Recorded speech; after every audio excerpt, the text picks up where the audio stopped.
Hello friends, അപ്പോൾ ഞാനിന്ന് ചെയ്യാൻ പോകുന്നത് ഒരു ചോക്ലേറ്റ് കേക്ക് പുഡിംഗ് ആണ്. ഇപ്പോൾ ഒരു സോസ് പാനിൽ നമുക്ക് മധുരത്തിന് ആവശ്യമായ പഞ്ചസാര എടുത്തിട്ടുണ്ട്. പിന്നെ കാഡ്ബറിയുടെ കൊക്കോ പൗഡർ 1 ടേബിൾ സ്പൂൺ, ഒരു 2 table spoon cornflour, 1 table spoon പാൽപ്പൊടി. അപ്പോൾ ഇത്ര ഇട്ടൊന്ന് മിക്സ് ചെയ്യാം. അതിൽ 1 ഗ്ലാസ് പാലൊഴിക്കാം.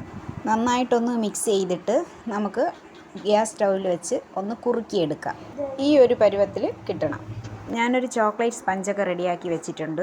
അപ്പോൾ ഞാനിതാ ഈ പാത്രമാണ് എടുത്തിട്ടുള്ളത്. അടുത്തത് നമുക്ക് തയ്യാറാക്കി വെച്ചിട്ടുള്ള കാഡ്ബറിയുടെ ക്രീം കേക്കിന് മുകളിലായി ഒഴിച്ച് നമുക്ക് നിരത്തി കൊടുക്കാം. പിന്നെ ഇതിന് മുകളിലായി നമുക്ക് വിപ്പിംഗ് ക്രീം അതൊന്ന് സെറ്റ് ചെയ്ത് കൊടുക്കാം. അതിനുശേഷം ഞാൻ തയ്യാറാക്കി വെച്ചിട്ടുള്ള ചോക്ലേറ്റ് ഗനാഷ് ഒന്ന് ഒഴിക്കാം. അതിന് മുകളിലായി ഞാൻ കുറച്ച് ബദാം ഞുറുക്കി വെച്ചിട്ടുണ്ട്. അതൊന്ന് നമുക്ക് വിതറി കൊടുക്കാം. ഇതിന് നമുക്കൊന്ന് ഫ്രിഡ്ജിൽ വെച്ച് തണുപ്പിച്ചെടുക്കാം. ഇത് കഴിക്കാൻ വളരെ ടേസ്റ്റാണ്. കാരണം കാഡ്ബറിയുടെ കൊക്കോ പൗഡർ ആയതുകൊണ്ട് നമ്മൾ കഴിക്കുമ്പോൾ ഒരു ഡയറി മിൽക്കിൻ്റെ ഒരു ടേസ്റ്റാണ് വരുന്നത്. നല്ല ടേസ്റ്റാണ്. അപ്പോൾ എല്ലാവരും ഒന്ന് ട്രൈ ചെയ്യണം, ലൈക്ക് ചെയ്യണം, സബ്സ്ക്രൈബ് ചെയ്യണം. താങ്ക്